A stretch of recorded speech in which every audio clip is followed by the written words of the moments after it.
All right, this is going to be exciting. Chelsea, welcome to the Leaders Who Care series. Thank you for having me, Mark. I'm so excited to be here.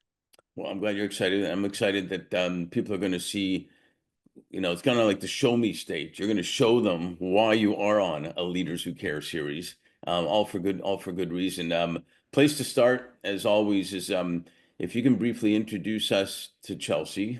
Um, And I got to say this is usually more to guys than gals, if you will. We'll get into the business stuff and whatever in a minute. But about you, where you're originally from, where you're from now, family, siblings, whatever about family. Tell us a little about that. Tell us if something you've never told anybody that you might want to reveal to the world now. That's always fun. So a little bit about who are you? Yeah, well, first of all, thank you so much for having me on the show. I have really enjoyed getting to know you and then participating in Leaders Who Care over however long it's been, last many, many months now, and just really taken with your work. So it's a pleasure to be here. Thanks. Like you said, my name is Chelsea Myers. Originally, I'm from Arizona, currently in the Midwest, and now looking at property out in the West. So maybe we'll do tea in person sometime soon. Nice. Um, let's see. I am a creative. I'm a visionary and entrepreneur. I am Um, passionate about building meaningful, scalable solutions that elevate human potential. So Okay, my I'm going to work, stop you for a second because I'm really yeah, good at interrupting. Um, yeah, Tell us if you don't mind about your family and stuff. yeah, sure. So I'm the oldest of four children. Mhm. And so, like I said, I grew up in Arizona, and my parents were high school sweethearts. My dad was actually born in Italy. My grandma's from Italy. Grandpa met grandma when he was in the service over in Italy, and so they came here when dad was growing up, and he met my mom, high school sweethearts, and got married right out of high school. And here I am. Nice. They did a good job then.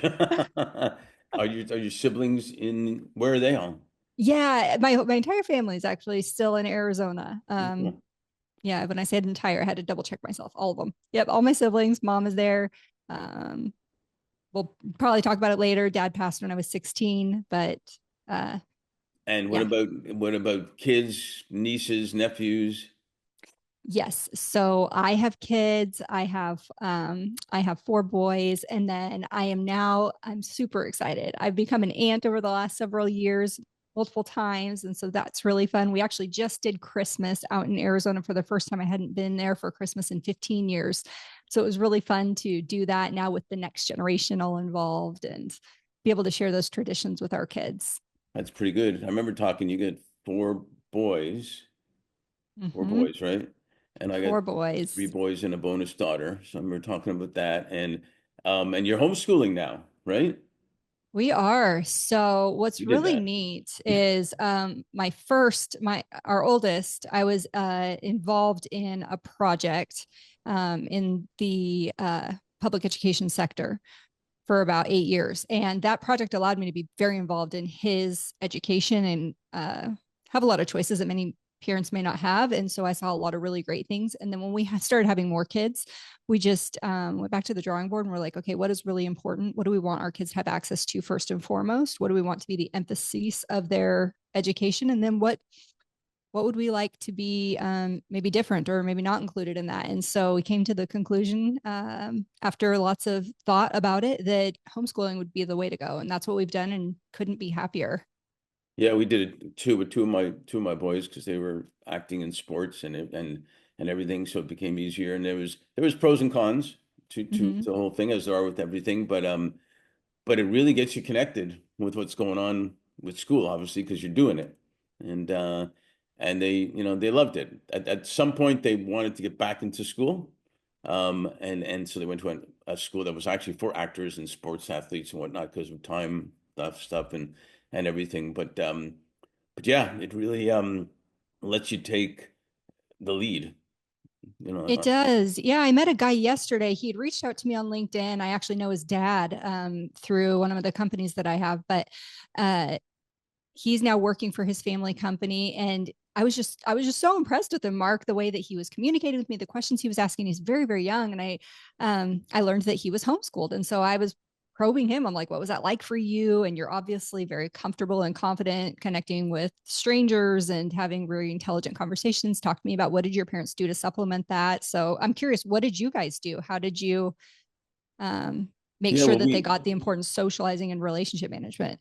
they got a lot of the socializing from sports. They were Mm, always involved in sports and even from acting and stuff. So they were around people. So that was good. yeah. Um, we did have someone even help us also, who was an Mhm. actor, but she was great at helping take care of the kids and teach also. So we got help there, which is privileged in itself, obviously, to be able to afford that and everything that a lot of people can't. And it wasn't easy because, it's not like we knew everything we were teaching either, Yeah. that type of thing. And as they get older, it gets even harder, that. And so, but it was, but it was really being close to them and being involved. That was great. And, but, and like I said, there's pros and cons to all of it. And, I think they, um, I think they've all turned out pretty good, even though my bonus daughter is my favorite of my three boys. So so that's that. Um, Well, that's the way um, that goes sometimes. yeah, no, and I'm just kidding. No, not really, actually, maybe. I don't know. So we're talking about kids. So what was Chelsea like as a kid and then a teenager? I'm trying to think, were you an explorer? Were you reader, movies, sports? What were you like?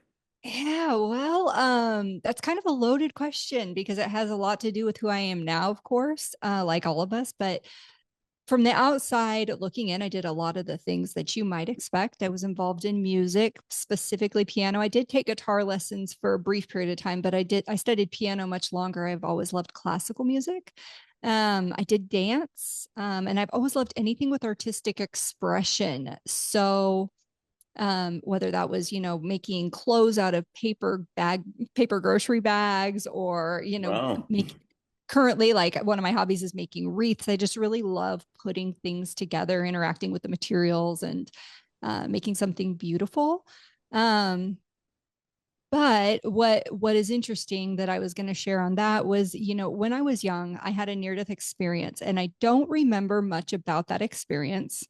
But what has stayed with me my whole life was this feeling that I had during that time of absolute and total bliss. It was joy, and it was peace, and it was happiness. And as a child at that time, I attributed that blissful feeling, that experience, to being in the hospital. So I was actually in no hurry to leave. Um, but the feeling that I had there, it's never left me. And it's always been a part of me, and a part of me that deeply desires to return to that state, to find a sustainable way to feel bliss and peace and happiness and joy. And in so many ways, and some that we'll get into today, I've spent a lot of my life experimenting with how to create that feeling again for myself and for other people in healthy and beautiful ways. So, Yeah, that's amazing because I find, and there's a reason I asked that question. Number one, I'm interested because I like kids, and number two, there's some usually an inflection point or something that happens as a kid, or a few things that happen that somehow end up creeping back or constantly back, or anyway they're back when you get to be an adult. I find mhm, there's a yeah. thread, and sometimes it's not a long straight linear thing, but it's pivoting all over the place, but it seems to come back. And Hmm. that would prove it too. And if it happens for a reason, I do I do believe things happen for a reason. So that'd be fascinating to see how this ties through, because that's pretty powerful. That feeling that you're talking about, that you absolutely are striving, and it's deep in your soul. You want to get that back. Right. So Right. I mean, it's just so beautiful. It's just pure joy, pure love. And so and I want to feel that. And I know other people want to feel that. A lot of us spend a lot of our life trying to figure out how to feel that. And exactly. It's true, because why are we here in the first place? Is it to work? mhm, I don't think so. I don't think that's why we're here. So there's, right. we want to be happy. Well, let's start like early on. I want to make sure I get this right, a business development specialist with Wells Fargo. Hmm. Somehow, with all due respect to Wells Fargo, that doesn't seem like the bliss that you were looking for. What were you envisioning at the time?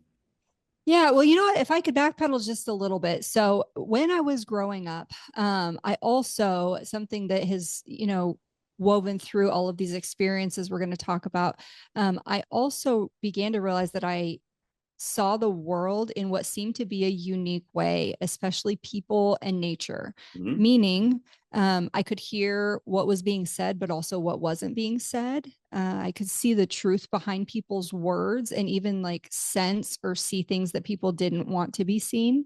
And that I remember that became really clear to me for the first time when I was about 4 or 5. My dad and I were at the gas station, and I remember seeing a man looking at the snacks, but what I really saw was this dark energy, this dark frequency that he was carrying. And it was heavy and it was unsettling. And I was so mesmerized, Mark, because I had never been around that type of energy, I guess. So I remember hiding around the snack rack and kind of peeking out to look at him. And when he caught my eye, we both knew that something had happened. He knew that he'd been seen in a way that most people didn't see him. And I knew that I had just witnessed something powerful about the way that I experienced the world. So I grew up with that level of sensitivity, often kind of feeling like a little on the outside looking in, and often like an observer of human behavior, kind of watching the way people would interact. And it actually did make socializing a little bit laborious for me and a little bit confusing and unfulfilling, because I was longing for real connection and communication about the magical and mystical things of the world, or at minimum to talk about what was real. And what I noticed was that a lot of people aren't sharing what's real. It seemed to be kind of surface level or fluffy stuff. And I just didn't understand that. And so, to distract from some of the confusion about that human experience, and then also to take my mind off of some things that were out of my control and very heavy in my upbringing, um, causing a strong sense of responsibility that I was neither equipped for or prepared for as a child. I found myself diving into things where effort had a clear reward, like excelling in school or practicing my dance turns endlessly, trying to earn those gold stars. Um, but what I was really doing was looking for something outside of myself to fix the lack of fulfillment and loneliness and heavy weights, from some of the other things going on inside. And so this definitely leads into what I was drawn to, emotionally and spiritually as I grew older. Now, when those types of things didn't work, the overdoing things didn't work, I turned to something else, disconnecting entirely. Is And there something going on with our eyes? Because we're both closing our eyes oh, at the I think same so. time. Yeah, it's springtime. Yeah, everything's in the air. It's very windy here. I was actually pleased that we had uh, power, because they started to flicker. The light started to flicker before we got on. But No, but that was just based on what you were talking about. It just hit me. We're we're both both doing the crying. This is a same. very It's emotional very part of the emotional. story. Yes, it is. It can be, but anyway. Sorry. Go ahead. This is great. No, no, you're fine. Well, around the time of junior high, I started experimenting with drugs and alcohol. And for the first time, I didn't have to feel as much of the weight of the things that were out of my control. And I didn't have to feel, when other people's choices or their versions of reality were emotionally intense. I didn't have to feel like I was so different from being able to see and feel the world the way that I do. I could just kind of turn it off. And for clarification, that didn't mean that I necessarily wasn't aware of the things. It's just that I had a dulling mechanism so they didn't have the same Right. impact. Right. And we now know that intelligence doesn't just live in our brain. We have receptors in our hearts and in our guts. And so those substances created temporarily a disconnection between head, heart, and gut that gave me some relief, but did create a whole new level of chaos. And then when I was 16, I came home from school and found my mom and uncle sitting there, and they told me that my dad had died in a car accident. And without a handbook on how to process unexpected loss of a parent, I did what you might expect someone who's already numbing pain. I numbed more. And that was a solution, until it became a really big problem. And luckily, I was able to access supports and get onto another trajectory. And during that time, I was able to ask myself some really important questions, like, how do I want to think and believe about death? How do I want to be during loss? How do I want to move through chaotic and unexpected times? And being able to do that work has allowed me to serve others in a lot of ways, not by helping them, because I don't ever think of my clients or the customers we serve as, broken or needing help, but by illuminating what's already within them and connecting them to their own inner strengths. Because what I know is that when we hold space for someone to truly be able to see themselves, to feel seen and safe, um, and powerful in their own right, this is where transformation happens. Sure. That's awesome. And was Wells Fargo a numbing, or was it a transformation? Yeah, yeah, good question. So here's how that leads to Wells Fargo. So my parents had always, I told you my dad moved here from Italy when he was growing up, and they got married right out of school. Both parents entered the workforce immediately, without going to college. And so we always had enough and even more than enough. But it was a struggle. Money was hard. My parents worked very hard. There was a lot of stress around that. And so they did a really good job of supporting us in figuring out what we were good at and encouraging us to seek education outside of high school.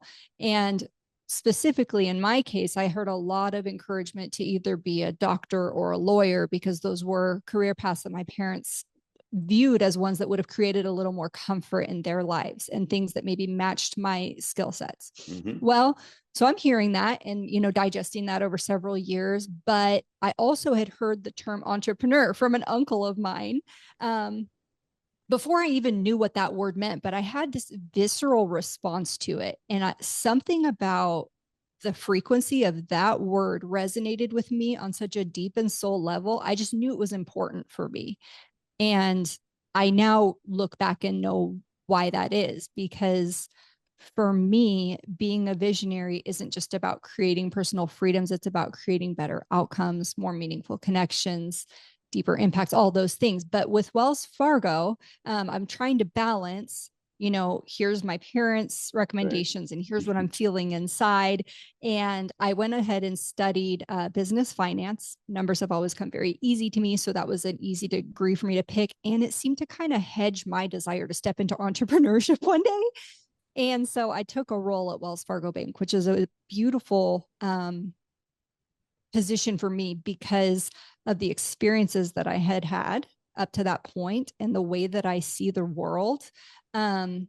I was leading the rollout of some tech solutions, and the team that I was working with had, in some cases, been in their roles longer than I'd been alive. So you can imagine it wasn't exactly the warm and fuzzy embracing of me coming along telling them we're going to change everything. But I remember having, a couple weeks into it, there was a lot of what appeared to be resistance and opposition. And I just had like this moment, and I'm like, wait a minute, this isn't what's really going on. And so I just listened. And when I really listened, not just to what they were saying, but what they weren't saying, I could see that they weren't resisting me. They were afraid. They were afraid of being displaced by technology. This is not a scenario that's even foreign today, right? This is happening now. They were afraid of losing their place in the company, not knowing if they'd be able to adapt. And I realized that if I was going to roll this out successfully, that I couldn't just focus on the process. I needed to focus on the people executing it. And that was such an incredible experience. It taught me something fundamental, that real leadership isn't about forcing change. It's about guiding people through it. And when we do that, we're able to create meaningful relationships. And some of these people, this was over 20 years ago, are ones that I'm still in contact with. So it ended up really beautiful. Yeah, I can totally relate. You're talking my language. And with Deloitte, and then getting into, then I had leaders who care along my career about putting me in the directions that they felt they knew that what would be best for me, which was best for me, Mhm. rather than just sticking, let's say, to accounting or this or that or whatever type of thing. So I can totally get that, and it's great that you had. I love the fact that you used experiences too, because I like that word better than background. It's background's a nice background, but and it includes experiences, but what we really want is experiences. Um, in business and in life, not just a background type of thing. Right. So right on there. And it's interesting because we found that our firm on the premise that leaders in organizations, whatever the organization it may be, will always do better when doing good. And it clearly seems, and especially since you told me some of your background, that you're an early understander, if you will, of all that, from all sorts of different perspectives. And could you talk a little bit about how your path evolved, where you started as I get this right, a neurodivergent education specialist, or at least at one point you Oh, were there, and how it evolved to that, and what that meant, what you did, and what were the experiences of that?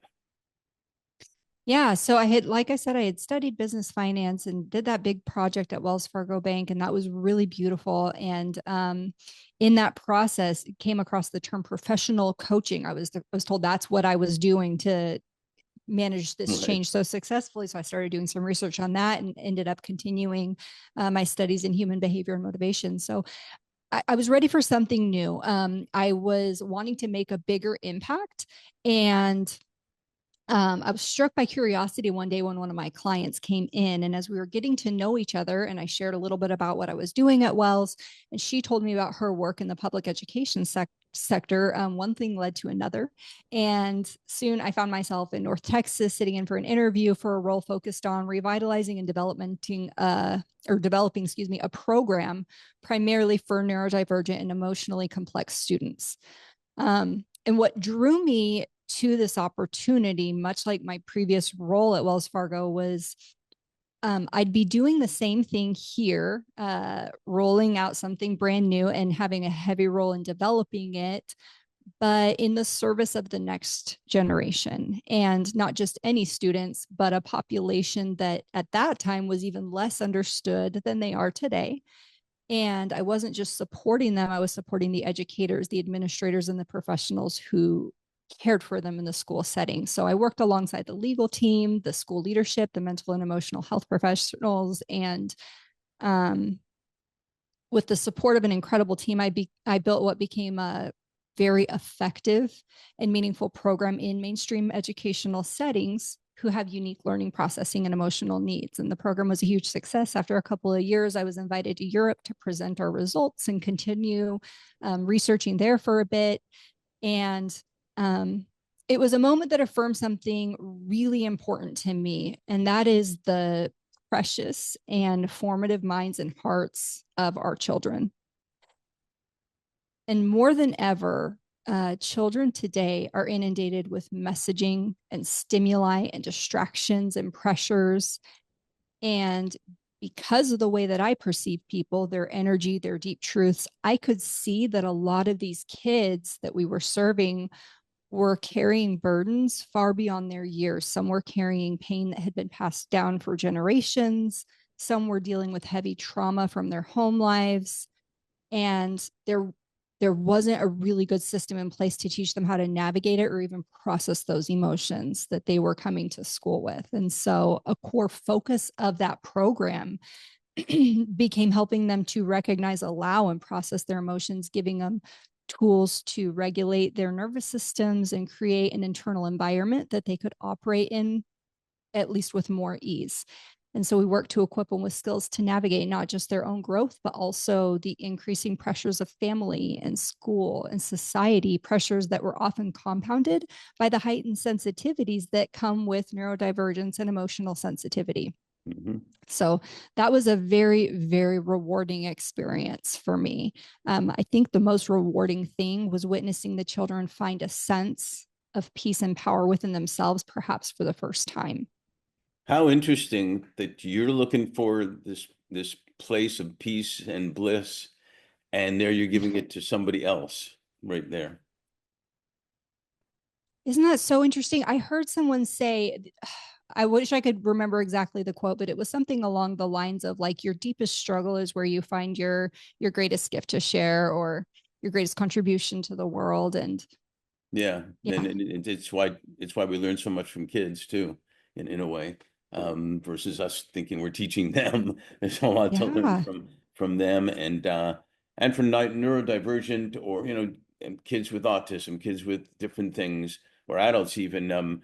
There's so much. Every single person in the world has a value to them. They have value to give, and we miss out if we don't bring out that value for us. Even selfishly, we miss out by don't bringing out that Yeah. value. Not to mention what we're doing to help them. So is that why you moved on to robots after that? Good question. Okay, so I finished the project. It was a success. Came back from Europe, and I'm like, okay, what do I want to do now? Do I want to keep doing this? And I was making a significant impact, and I was very glad to have put that program in place. But I was operating in the public education sector within some bounds that weren't set by me, and I have this deep desire to continue making a difference and an entrepreneurial drive. So you were And in my working with human robots and then you went to real robots. Is that what yeah, you're saying? yeah, yeah, I'm getting there. All right. So, I'm getting uh, so there. Okay. in my spare time, I had begun coaching some doctors, mostly in person and through email at that time, nights and weekends, just from our social circle and people that I'd met in the community. And as I was working with them, not unlike the things I was working with the students on, I actually noticed they had a lot of the same things going on: insecurity, struggle, emotional dysregulation. And so I had one foot in the door with dental, and I decided, you know what? I want to own practices. So I partnered in several, and we expanded to multiple states. We had a dental lab with some robots. The primary function of the robots, we were printing clear aligners, like straighten teeth, and honestly, it was a pretty exciting time. But through all of that, one thing that remained close to my heart was the development, the human component of the doctors and the teams. And so that's when Dental Life Coach was born. And as my practices grew and my leadership development company expanded, we made the decision to slowly exit practice ownership, allowing me to fully invest in Dental Life Coach. And that's been an incredible journey working with truly beautiful people. And during this time, I also started the Brain Crops podcast, which you're familiar with. And it originally was more of a private show, actually, for my dental clients, just to let them know, hey, you're not alone in your struggles. These are human struggles, not you specific or dentist specific. These are human things. And as the show grew, I began collaborating with other visionaries and working with private client entrepreneurs outside of dentistry, and started inviting a wider range of guests, people with unique life journeys who have made meaningful impacts on a lot of people. You should come on the show, Mark. Actually, this is public and Invite. sincere invitation. I would love to have you. No, I'd love to be on. Now it's called Brain Crops, right? Yeah, the Brain Crops podcast. Yeah. And so it's just been really inspiring to hear their stories and watch this evolve. I've just had the privilege of sharing so many beautiful stories of exceptional individuals. And what stands out to me the most in that is, um, we all have a deeper sense of inner power beyond awards, beyond financial success, beyond the clubs that we're in or the places we vacation, and being able to hear what is important to each person. It is really so beautiful and inspiring, and the paths we take to get there. And so that's been really neat.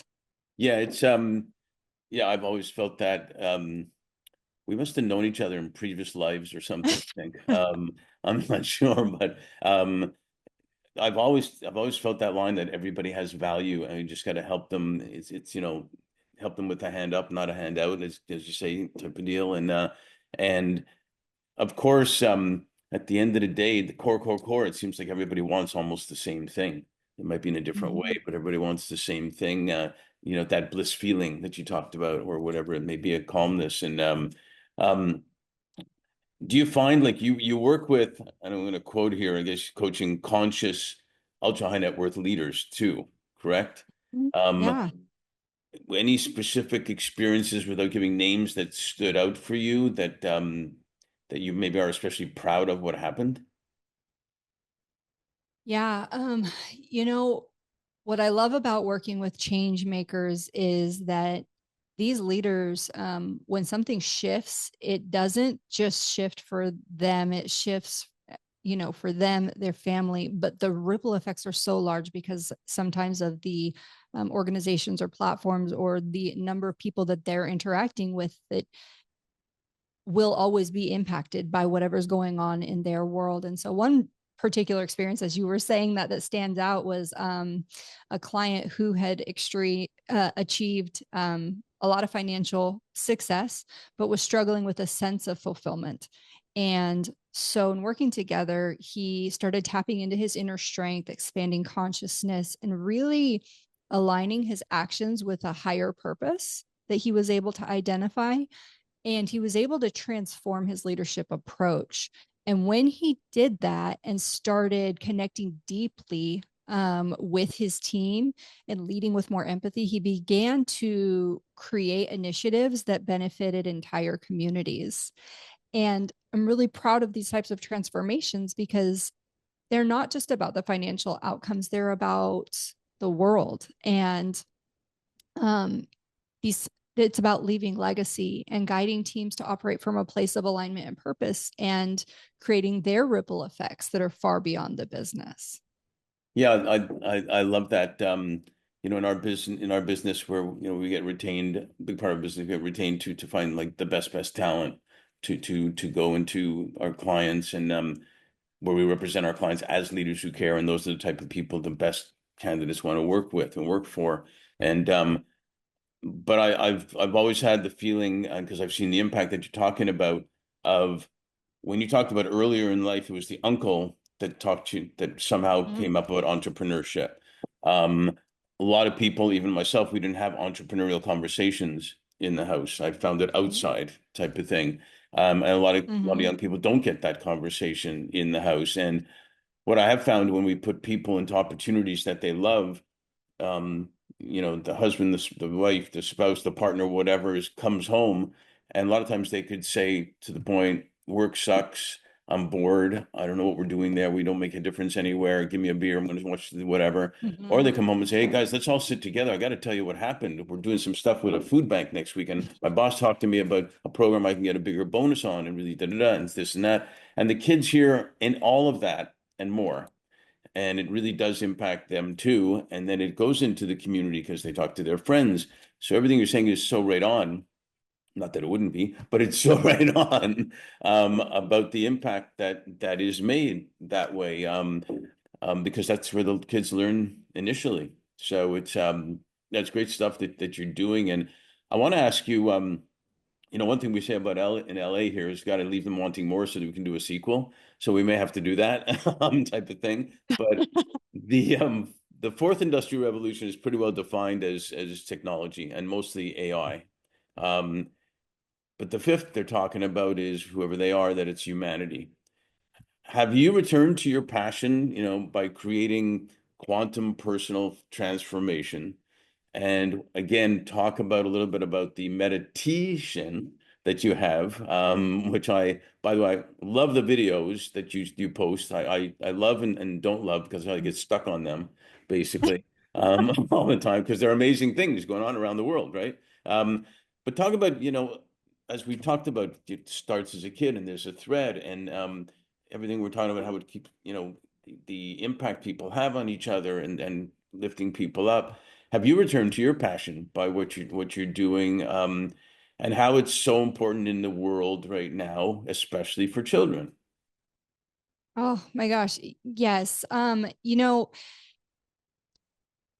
Each of the companies that I've built are beautiful in their own right and a great representation of who I was at the time that I was building them. Hmm. And you and I talked last year when I was in a bit of a transition. I'd automated some things and then was kind of trying to figure out, okay, what do I want to do? What do I want to do now? And really just seeking that deeper purpose, those same things that I'm working with my private clients on. And I was in deep meditation and prayer about this. And I'm like, all right, my gifts and talents. What do you want me to do? How do I make the biggest impact? And oh my gosh, if I didn't get the strongest download. So I'll answer. That's actually two parts to your question. Quantum Upgrade Personal Transformation was a project that I did. And actually, that felt very much like an intuitive direction. And the first time I heard that direction, you need to build this program, I was like, what?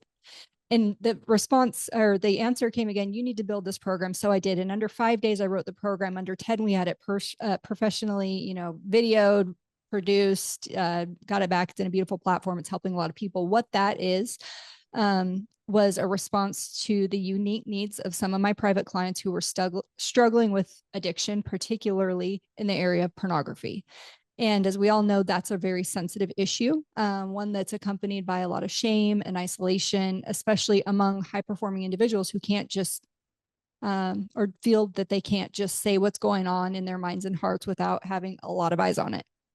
And so that program provides discrete on demand support that allows individuals to address those challenges from the comfort of their homes and helping them um, break free from a cycle that's holding them back. And as meaningful as that work is, back to me asking God, what do you want me to do with my gifts and talents? What is my purpose? Like you were talking about earlier, what can I do here? I have always had it very close to my heart and been drawn to supporting children. A lot of that's, my own things growing up and looking back and now being able to see and doing my own inner child work on a regular basis, what would have benefited Chelsea back then. A lot of that is having my own children. Some of that's from the work in public education. But kids are up against a lot. And so it's driven me to create MediTEAtion, which is a movement designed to help children connect with their true selves, embrace their uniqueness, and build inner strength from a really young age.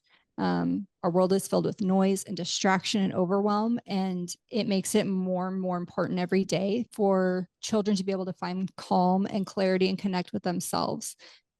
And through that, it allows them to tap into their divine inspiration and feel and trust their intuition and find comfort and strength no matter what's going on around them. So, MediTEAtion is not just a product, although there are going to be physical products that you can buy. It's about giving them the tools that they need to navigate the complexities of life with confidence and self awareness.